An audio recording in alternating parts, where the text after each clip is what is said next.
Welcome to the Benzo Free Podcast, your home for an honest, straightforward, and personal discussion about anti-anxiety drugs, their effects, and how to deal with dependence and withdrawal.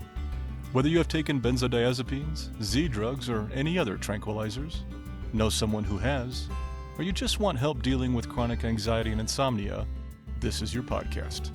I'm your host, D.E. Foster, author of the book, Benzo Free, The World of Anti-Anxiety Drugs and the Reality of Withdrawal. I'm so glad you joined us today. Please stick around and let me bend your ear for a few minutes.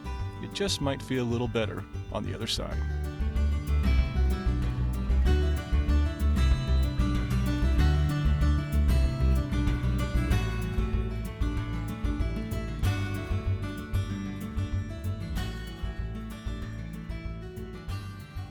Hello there, this is D and welcome to episode 103 of the Benzo Free Podcast. And welcome to our very first Benzo Chat. I'm releasing this one mid-month, trying to get more than one podcast out a month if I can.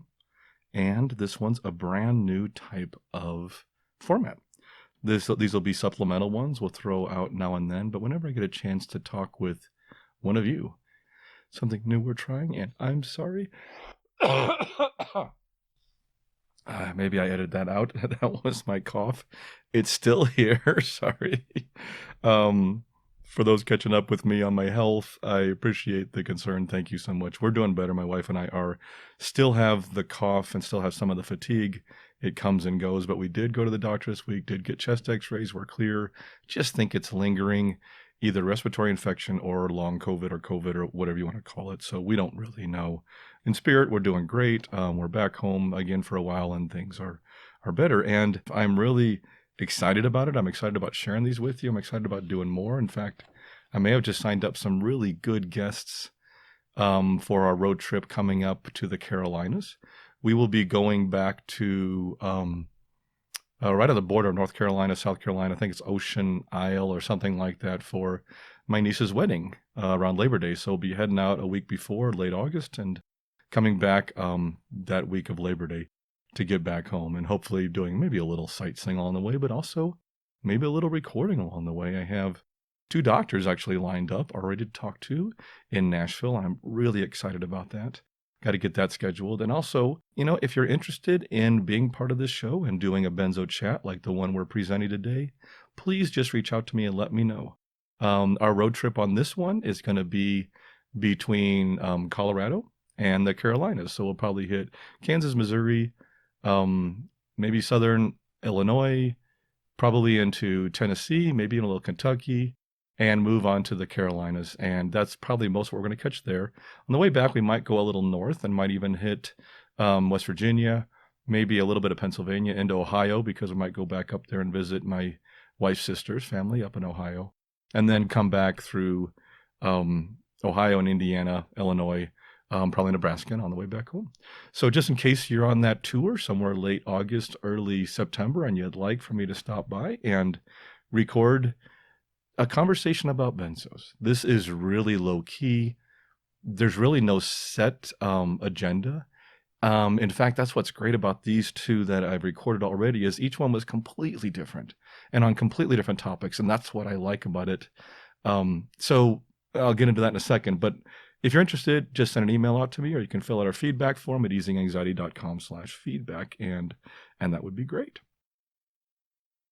The second one we have coming up, I'll be releasing another one of these. It might be first of the month. It might be later this month. I just don't know when I'm going to get to it. It's still trying to balance up my workload, but I'm doing better with that. Hang on one second. The lovely cough. I didn't want to put a cough drop in my mouth because that's just going to create extra noise. So trying to work through this without coughing too much. But the second one coming up is really going to be interesting too, because that one I recorded in Iowa with one of our listeners who's become a good friend of mine. We've chatted back and forth several times, and Shanna and I, my wife and I, met with him and his wife on their patio. They had some cookies and some drinks, and we sat out there and we just chatted about life as benzo people and as caregivers for benzo people. And it just flowed and it took off, and we could have talked for like 3 or 4 hours. And that will also be coming out soon. And I think it had a lot of good content in it. And it's a totally different take on things. So please look out for that one when it comes out. But today's is actually from my friend Rob in Oklahoma. And it was recorded on May 22nd. I do want to say a slight caution up front. It is a difficult conversation. Rob is still struggling with symptoms. He had a lot of extreme difficulty. There's also suicidality in the talk. I need to say that up front to let you know if this is a concern for you, please feel free to skip this episode of the podcast and move on to something different. But the good news is at the end, Rob is hopeful. He's doing better. He's back working full time, has a great job. His life has turned around. He still has symptoms. He's still struggling some, but he's so much better than where he was. And he was at a pretty dark place. So this is definitely a story of success. And so one thing that was fascinating in this conversation was Rob's anxiety and his performance anxiety. I think, when I get excited and talk, as you notice on this podcast, as I just did, I start to talk faster. My anxiety, and I don't know if it's anxiety, I think for me it's more excitement. I don't have a lot of fear around public speaking. For me, it's more just excitement. But that excitement builds and I start to talk faster. And I have to catch myself like I did just now. And I try to pull back a little bit. And to where I kind of my voice drops back down again and I pace myself because I think that's a better tone for this podcast. And honestly, I think I like how I sound better when I'm talking slowly than I do when I'm all ramped up. But it was interesting because Rob's performance anxiety that he struggles with, and he talks about this, came out in fear of just talking with me on this. And we recorded this twice, recorded it once, and he actually asked me about halfway through if we could start again. And of course, I obliged. This is his recording, and I'm never going to put something out there on the podcast that nobody wants out there, meaning that if he doesn't like the way what I recorded, I won't put it out there. I'm not here to embarrass anybody. I'm not here to get anybody. This is not an interview in any way. It's a conversation. And if the person I'm speaking with is uncomfortable with what I recorded, we don't release it. I don't worry about that. But he was great. He went back, he did his own recording of this, went back and listened to it and said everything was fine. So that's why I'm now going to be presenting this one. I do have some coughing. That respiratory infection was just starting when I started talking to Rob. I didn't really know what I had yet. But I also did keep distance with him while we were recording this. So hopefully there was no problem. As I've talked to him since then, I think he's totally fine. But it's the early days of this infection, so there's some cough there. He has a dog next to him. His dog has been his loyal companion, so you'll hear a dog in the background. And I think that's it. I hope you enjoy it. Other podcasts, they start out by like, "Oh, are we recording now? Oh, we're Yeah. recording now." Yeah, exactly. And that's good. And that's Now just we're it. It's recording. like, yeah, we're Yeah. recording now. So Okay. in case you didn't know that. Already had all this conversation. Yeah. Yeah.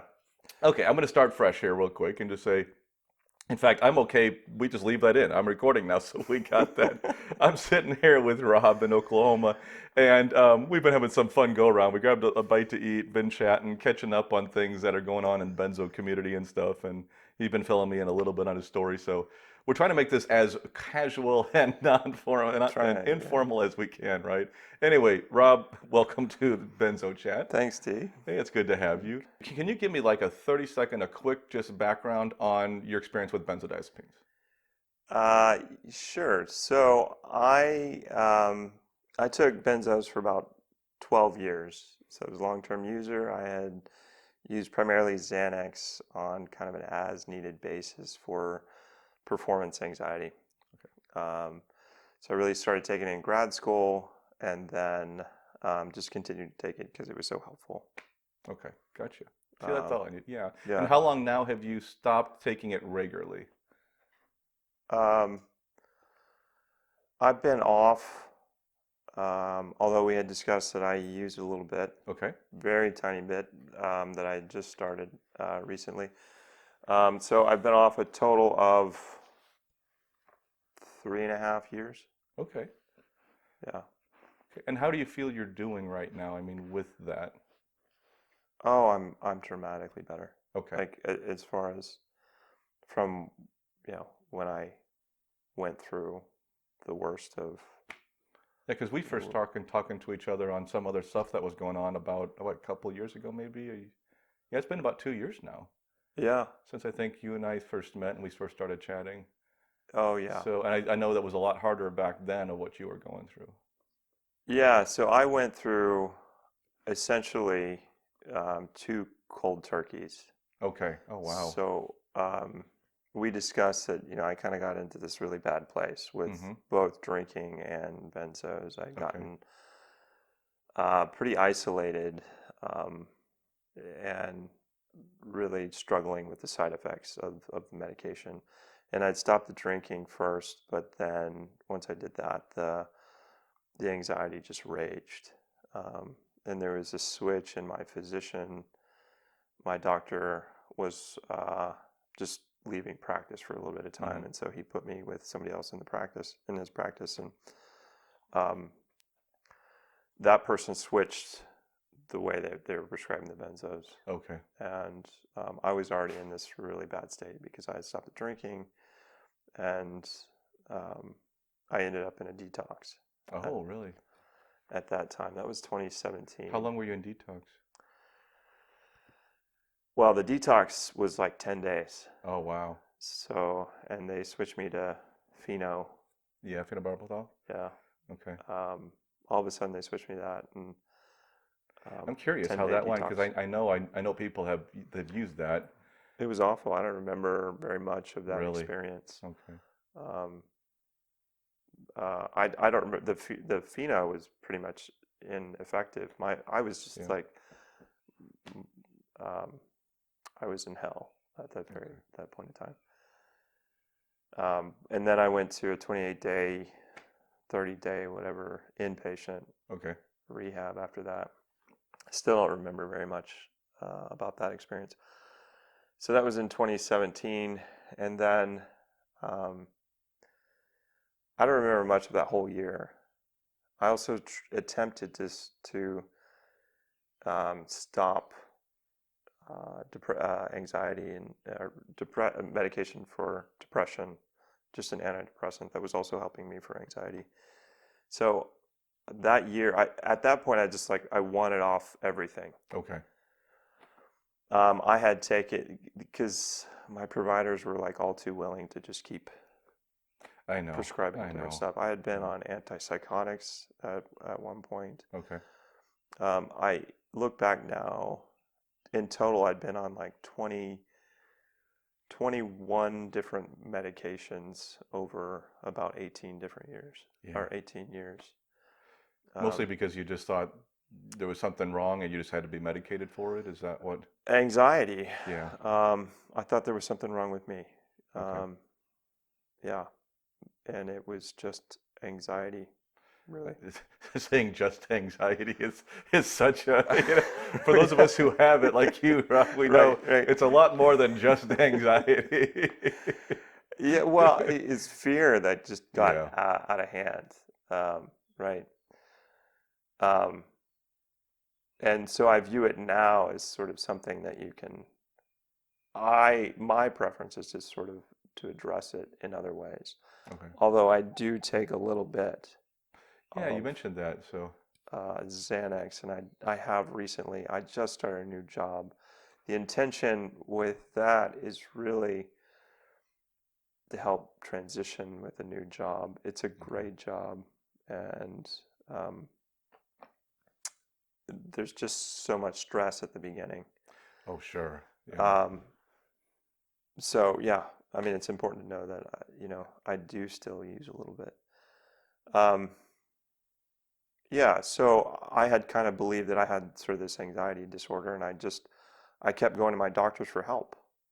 Um, and so in 2017, I had just gotten to a bad place with my health, and I had attempted to stop the drinking first, and that's when the symptoms raged, and then I ended up in the detox, and then over that, yeah, so I was done with all medication, and over that year in 2017, 2018, I continued to work. I don't remember much of it. My doctors I still had just awful symptoms. So I kept telling them about my doctor. I kept telling them about the symptoms. At one point, they wanted to put me in inpatient, Right. and I was like, "That's a bad thing. I don't want to do that." Yeah, don't blame you. I didn't think I was that crazy. Um, Sorry. but so um, I I at some point, I think it was in May of 2018, or early 2018, I started to learn about.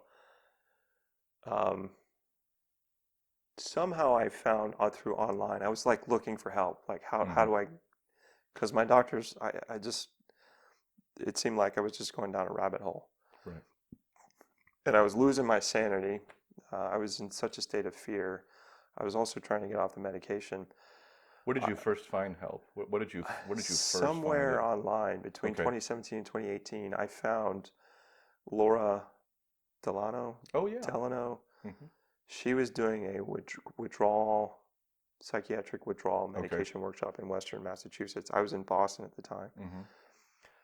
And so I started to learn about this through her work. Okay.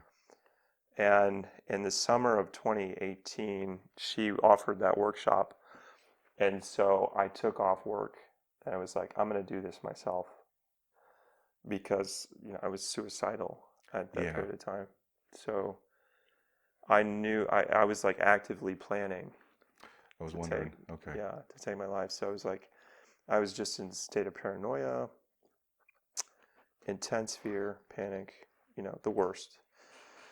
So I found out about how to do it, and I still didn't know anything. But I took her workshop, and I didn't fully process everything. But I took off work. I went close to where my family is back in Oklahoma and asked for help, um, and withdrew myself.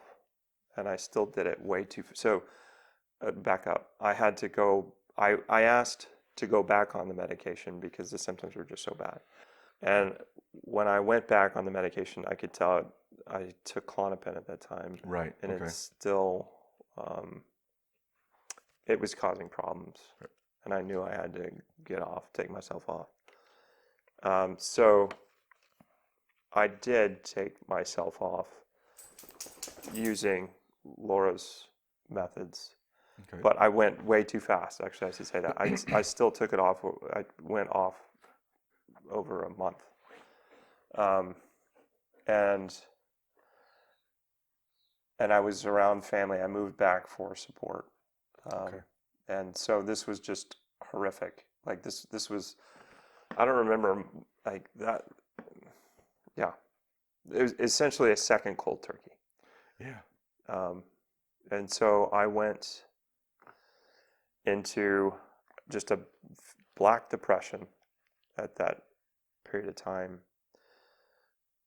Symptoms kept raging, and I started learning more about kind of how to do it right. I just wanted off, basically.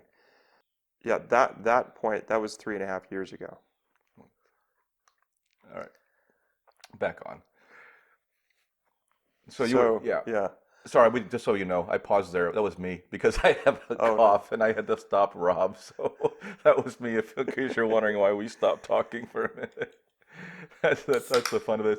So let's jump ahead a little bit, if that's okay. Yeah. Up for Let's just jump to now. I'm just kind of curious on um, Cam, come here, girl. what you're doing now. What have you found that works? What have you found for yourself? And I'm not saying this is for everybody, but what have you found for you that has gotten you to a state now where you can return to work, where you can, still function to some degree in society? What has gotten you to that point? What do you think helped you? Well, so first it was the physical. I had to Okay. recover the physical first. So I just started walking, taking care of Mm, myself in terms of making sure I got to a safe place that I could sleep or attempt to sleep. I moved myself out of stressful environment in Boston, okay. um, being close to family where I had people that accepted me unconditionally. Yeah.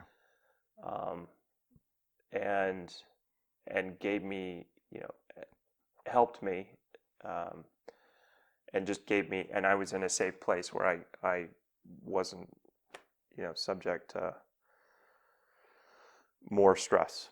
Okay. So that protection was really helpful, and I was able to recover physically, but I was in just an awful uh, depression for a year during that period of time. What has helped me, and also the forum. So I Okay. was online talking to people online. Um, Benzo Buddies is the one that I was on. Okay. Um, that was really helpful. I'd log into there every day and just talk to people. And that connection was enough. I was also learning more about how to, you know, what happened to me, and just Mhm. put everything together. Um, so, and then, you know, at some point I got, oh, and Yeah. exercise and eating right. Were you limited in your exercise, or were you? I mean, and for some people like myself, if you push yourself too far, you also have the muscle lockage, and you can cause some damage. Did you have to find a balance of what was right for you, or did you have limitations at all? I didn't experience any muscle Okay. locking or any, excuse me, any muscle damage. Um, the more vigorous the exercise, actually, the more More therapeutic. benefits you got? Okay, great. But it did activate me a lot. Um, And what do you mean by that when you say activate me? Made it harder to sleep. Okay. So I exercised earlier in the day. Okay. Walking was the best because it wasn't too vigorous. But if I went really vigorous, running, I like to run. If I went Hmm. running, especially running too late, then it would keep me up. Um, and then switching to a really healthy diet. So when you said It's one keep of you those up, things. did you notice it just through insomnia, or was it like akathisia where you're having inner restlessness too, or what was it that? How did you recognize it? You just weren't sleeping? Yeah, it Okay. was harder to get a. I wasn't sleeping well in general at that period of times, but it would be worse. So I'd get 3 Okay. hours instead of my Gotcha. four Okay. to 5 hours. So the duration of sleep, like you would wake up early, even earlier than normal, or Yeah, taking longer to get to sleep, or take me longer to get to sleep, okay, gotcha. and sometimes wake up earlier. Okay. I think it was physiological. Like Okay. it just. I wouldn't say akathisia. My understanding of akathisia, I did experience akathisia during that 1 month taper, Hmm. and um, that was sheer torture. That was about, I know, about a week. I just felt like I had to get up and move all the time. I still have that. Yeah, I've had that through most of mine, so it's not fun. Yeah, Yeah. that was terror. That was sheer terror. Uh, and I didn't understand what was happening to me. I just had to move my legs. I had to get up, and I have a little bit of that now. It's not to that degree. I Okay. like that was so clearly a defined period of time. So I always kind of associated that as with akathisia. So I'm not sure it matters too much, but I have felt a little more activated, just more anxious. You know, when you're a little, you have a more anxious day, it's a little bit harder to Right. fall asleep. Yeah. So exercise could activate me a little bit more, and it would be harder to fall asleep. Overall, though, the benefits of exercise outweighed I agree. Yeah. um, not doing it whatsoever. So Well, everybody can usually do something. And the yeah, thing is, do what you can that your body allows you to do, but you got to do something because, yeah, I think exercise is key. it was. I think it was very, in my experience, it was very critical Okay. to healing. Um, and I didn't. I knew I didn't want to just lay there. It was very hard not to stay there. Like um, I had to force myself Hmm. to get up and do it. But once I did, I overall, yeah, it felt better. So you had exercise. What else do you think helped you get to this point? So the diet, the food. Okay. So what Um, diet did you find that worked for you? well, I had a terrible diet when I started, and I didn't understand the effects like sugar in particular had on me, and Yeah. uh, I would. Part of my story too is I have issues with food, in particular sugar, and to deal with some of the side effects at the worst points of time, I would use food to kind of put myself to Hmm. sleep. Gotcha. So food and alcohol basically to put myself to sleep, um, to deal with a lot of the more difficult side effects. So when I, made the decision to come down here and do try and do this myself, at the same time I knew, things like diet and exercise, common sense things you hear. Hmm. So that's what I tried to implement. Um, and I discovered this issue with sugar, especially if I ate a lot the night before. I just feel suicidal in the morning. Okay, so it had a direct effect on your person, on your thoughts. Oh yeah, Okay. yeah, yeah. The intrusive thoughts would scream a lot more, Okay. and I would, I'd actively wake up feeling suicidal, telling telling my family members that I Mm. was around, it's just like I can't, um, I think it's the sugar, Yeah. or but also eating too much, overeating was a Hmm. problem. So I stopped the sugar. Started. I think the main kind of diet I switched to is kind of more of a protein, less carbs, Okay. um, less uh, simple carbs, and also, I mean, I was doing a bunch of research about how to do diet at the same time. So um, I stopped the sugar, increased protein, exercise, um, more vegetables, fruits. Okay. Eventually, I did find. Eventually, I moved to, and what I'm on now is a whole food plant-based diet, Okay. and Great. that has been dramatically helpful. Oh, good. Yeah. So diet, exercise, sleep has not been easy. Sleep has Still. slowly been coming back. Okay, so it's Yeah. slowly coming back. So what do you average a night, do you think? Right now, I'm averaging between 5 and 6, Okay. so it's still And what were pretty you at impaired. maybe the more difficult times? None. Okay. Uh, So did no you have sleep. did Yeah. you have repeated nights where you had zero sleep? Mm, not maybe like Okay. really right when I during that month taper. Yeah, But it but wasn't uncommon for you to have sleepless nights. you're right. Okay. Um, it wasn't sustained for a long period of time. Okay. 2, 3 nights, sometimes really bad in a row. But ultimately, I would, uh, I don't know, averaged about 3 hours for maybe a few Okay. months, and then it started slowly getting better. 4 hours, Yeah. uh, 5 hours, but it's really been terrible. I think Yeah. it still persists today. Yeah. I So know. I mean, I had about it just before I went on this trip. I'm sure it was some of the stress was just getting ready for the trip and trying to get work done. Also some anticipation, I think. yeah, But yeah, I had one sleepless night, and then the next night was like 3 hours. And mine isn't frequent as I think that is anymore, but I still have those what do you bouts every now and then. average? Right now I'm averaging probably 6 to 7. Okay, I've never really gotten past 7. okay, But then again, I don't know that I was much past 7 before. okay. I don't think my wife requires like 9. Yeah, She's good at 8.5 to 9. I've never been an 8 hour sleeper, so I'm more, I but was before all of this, yeah. but I think I was sleeping a little too much before actually. I don't know. I also experience insomnia.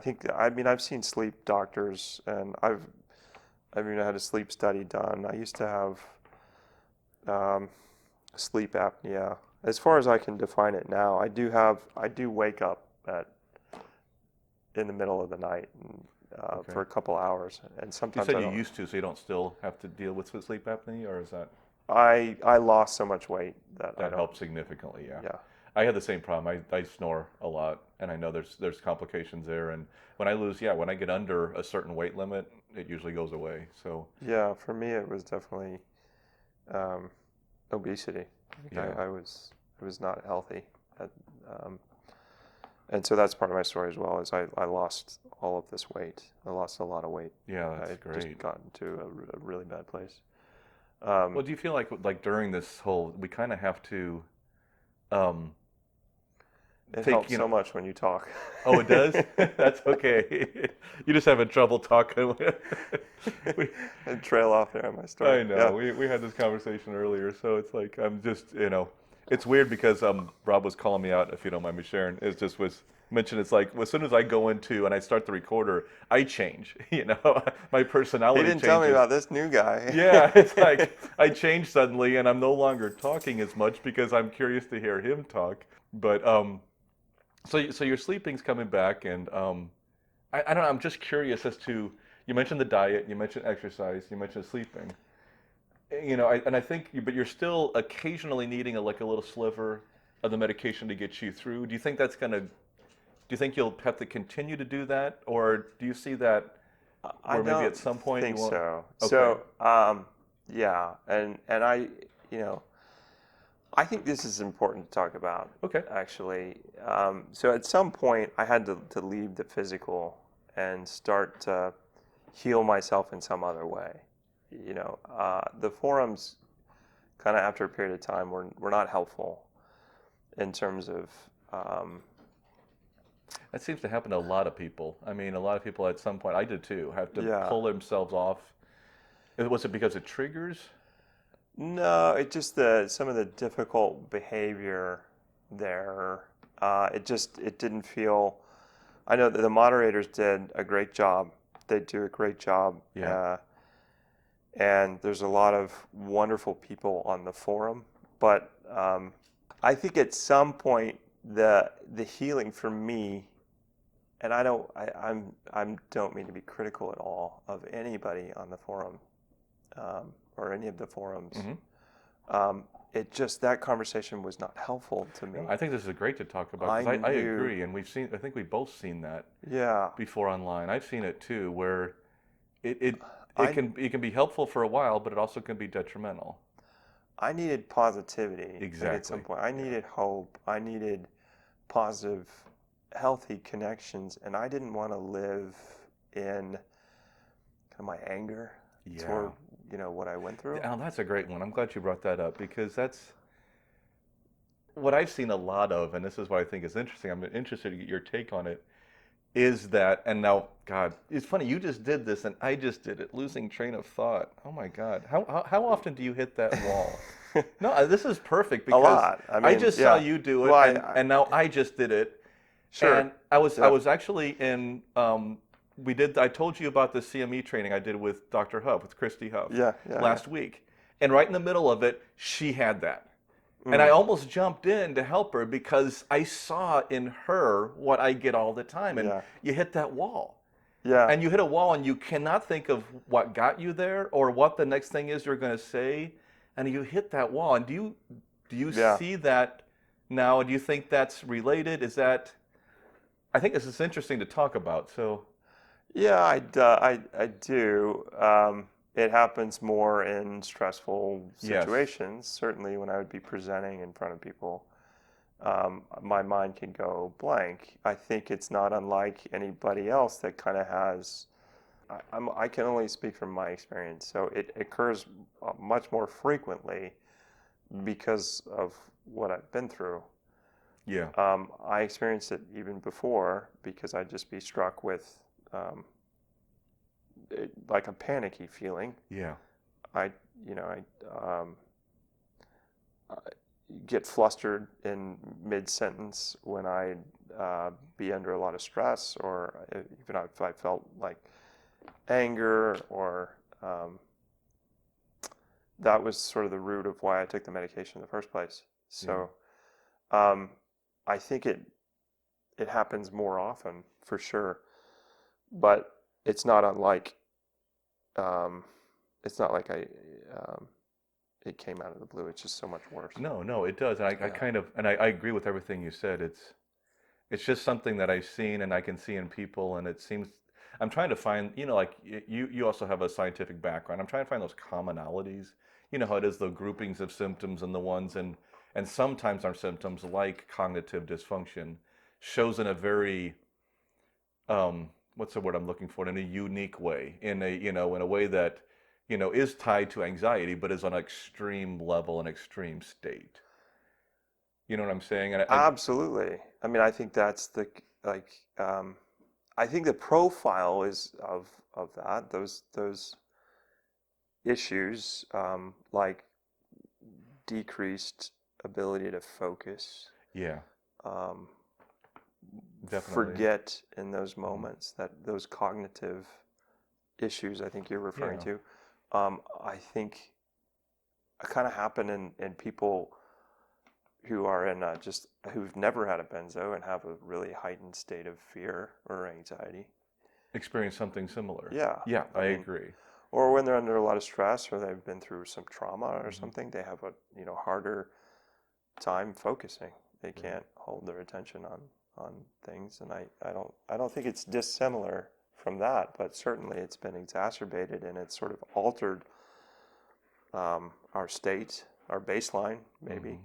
I'm not sure. That's a good way of putting it, I think. I think that's appropriate. I'm certainly better than when I went through the worst parts Right. of withdrawal. Um, but I've never gotten back down to where I was before. Exactly, yeah.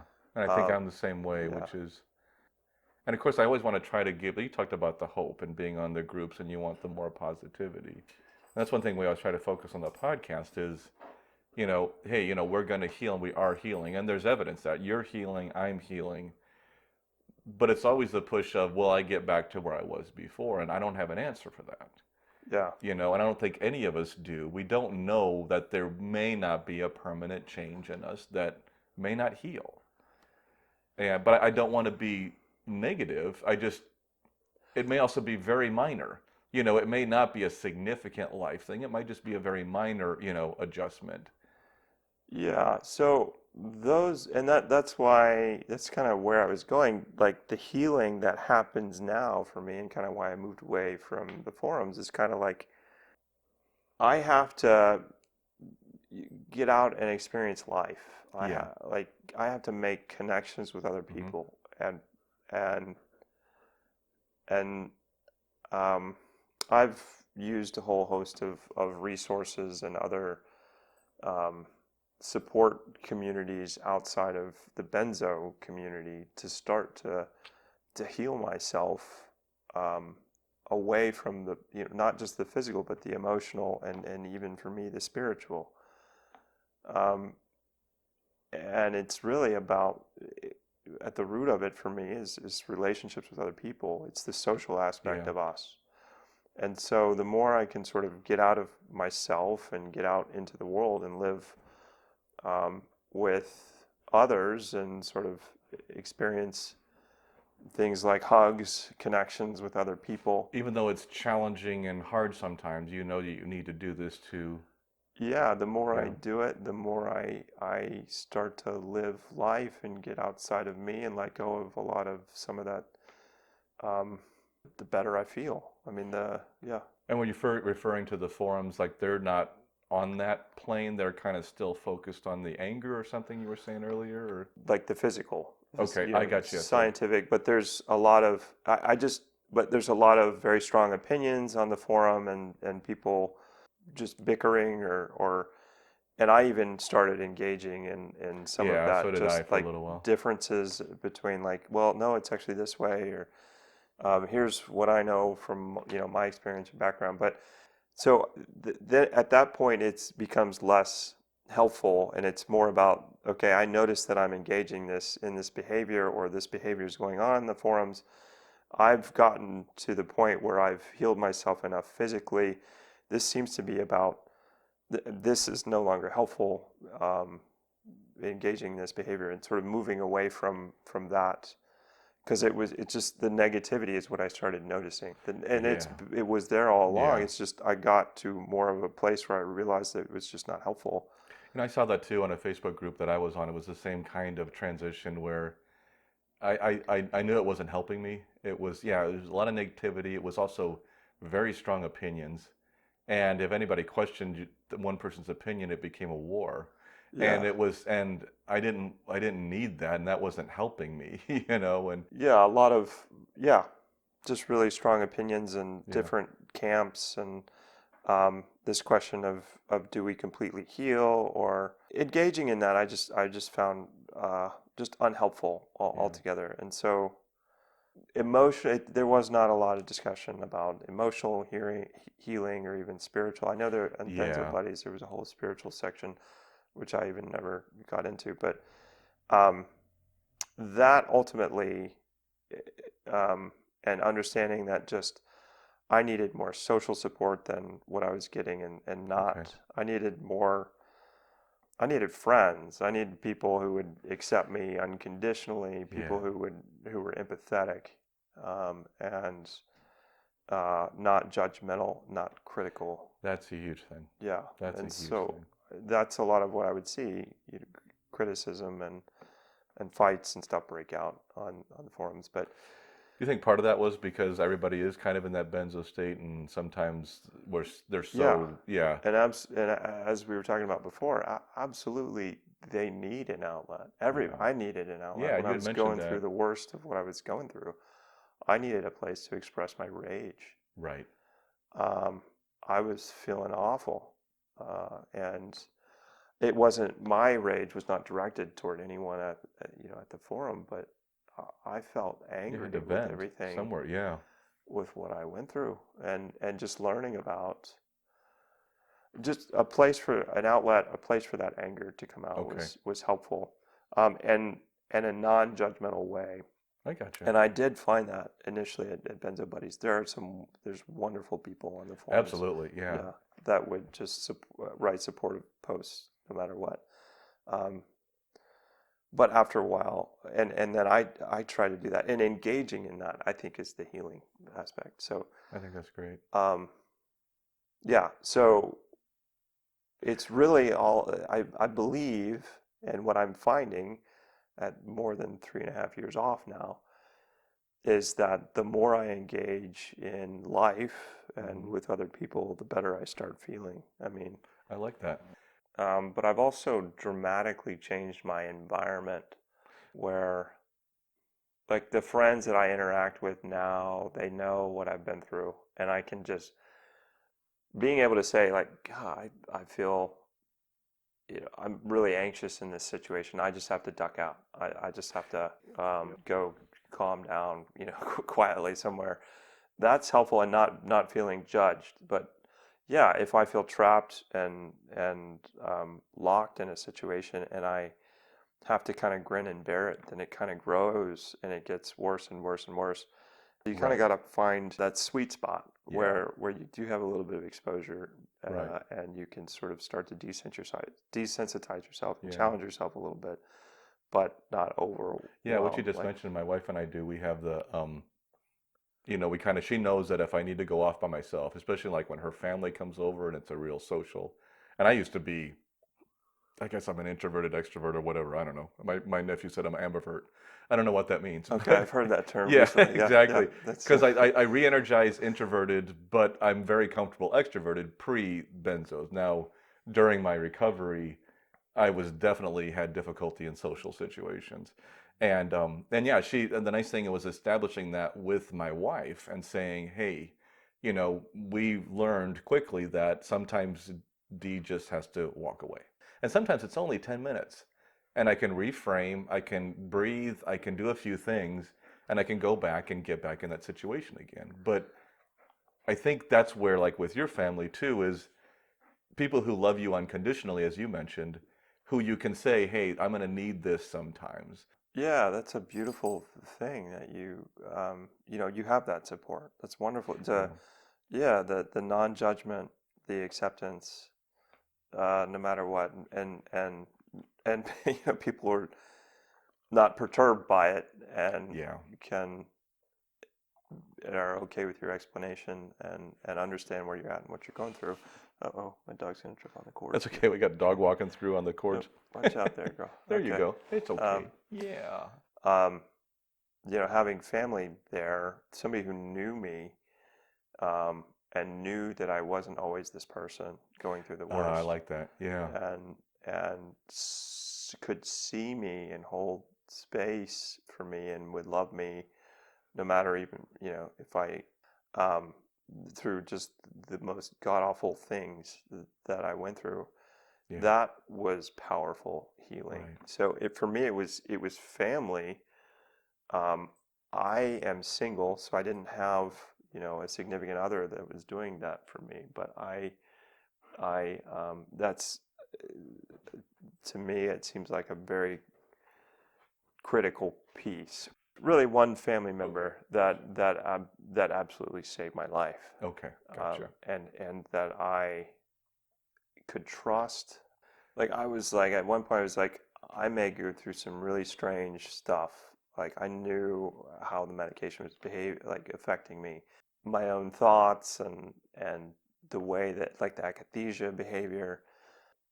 I said, I may go through the worst stuff, but please, don't call Yeah. 911. I don't want to end up in the ER. Right. And then wind up in psych or 72-hour Yeah. hold or something. Yeah. So whatever happens, like it will calm down. They're like, and the forums gave me that hope. It was like people have been through Yeah. that. They say it will subside. Yeah.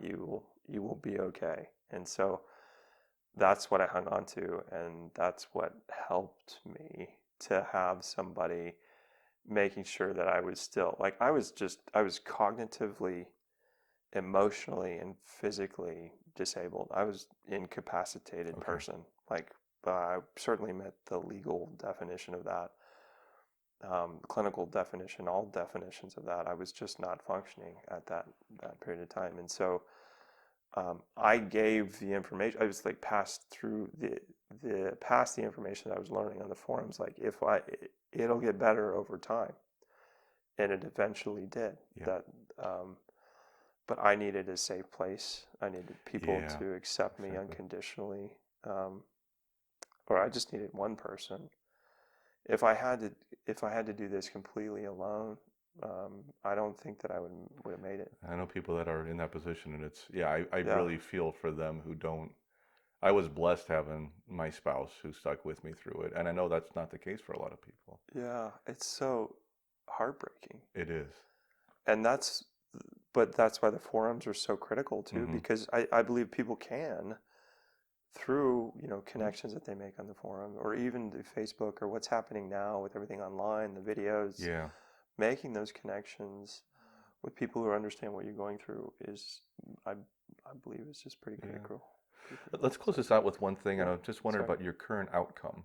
I mean, your current outlook is what I'm asking about. Is what's your outlook now? What's your life, and is it positive? Is it hopeful? Where are you at now with everything going forward? Yeah, absolutely. My life has changed dramatically. So I was out of work for a period of like 2 years total. Okay.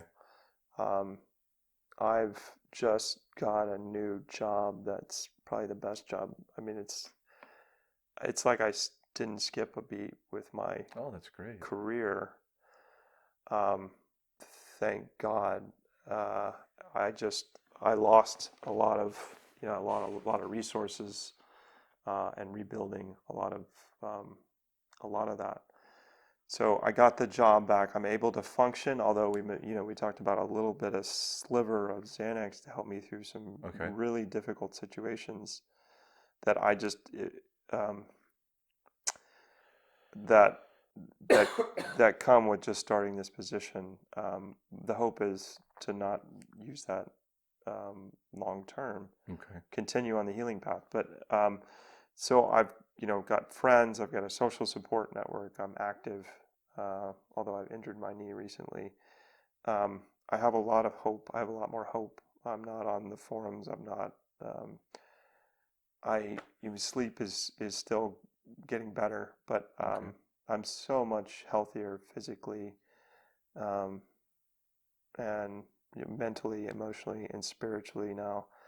Um, I'm a lot stronger. I'm a lot stronger. I'm starting, to love myself a lot Oh more. yeah. Um, let go a lot of that self-hatred that I had, a lot of that anger, all of those difficult aspects that I'm kind of referring to about the forums. Yeah, I So think we've all been through those stages. Yeah. yeah, so it's even compared to a few months ago, I've made dramatic improvements. I keep making dramatic improvements, but it's like it accelerated. It really accelerated for me with connection with other people, Okay. and just getting back out into life and getting away from, um, yeah, being too isolated and also just being outside, being active Oh, outside. that helped me so much. Yeah, Yeah, just getting outside more and more and walking every day. We talked about walking earlier, and just getting out in nature and walking every day for me was a lifesaver.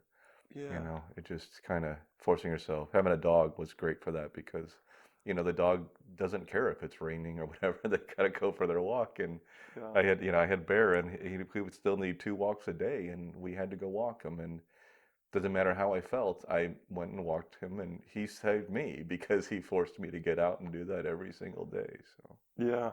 That's a beautiful thing. it is. Motivational and also just a wonderful companion that will love you no Oh matter yeah, what. That's the way, that's the way it is with my dog too, yeah. certainly. Well, thank you. I really appreciate this conversation. It's been great, Robin. So I'll work on things, and we'll get this put into a podcast coming up. Thanks so much for spending time with us. Thank you, Dee. I enjoyed it. Yeah, appreciate it. Well, I want to thank Rob for taking the time to speak with us on the podcast. I am very grateful to him for having the courage and consideration to spend time with us. This is giving back, and this was not easy for him. And I just want to tell Rob how much I appreciated it. I know this was hard, but he wanted to do something to help others and to tell what his story was. And that's important. This is what we do here, and this helps other people, and I am grateful to him. I have another road trip, like I said, coming up late August, and if you're interested, reach out to me. But before we close out this episode, please allow me just 20 seconds for our disclaimer. This podcast is for informational purposes only and should not be considered medical advice in any way. The host of this podcast is not a medical professional, nor is he engaged in rendering medical, health, or psychological advice, nor any other kind of personal or professional services. The views and opinions expressed by our listeners and interview guests on this podcast, whether read from textual submissions or presented in their own voice, do not necessarily reflect those of the Benzo Free podcast or of its host. Withdrawal, tapering, or any other change in dosage of benzodiazepines, non-benzodiazepines, or any other prescription drug should only be done under the direct supervision of a licensed physician. Our full disclaimer can be viewed on our website at benzofree.org/disclaimer. Our next scheduled episode is episode 104, and it is the second Benzo Chat from that trip.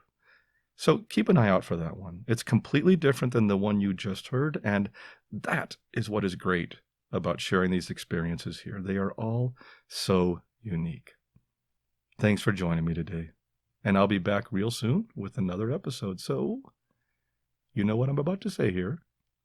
Keep calm, taper slowly, and take care of yourself. I'll see you next time.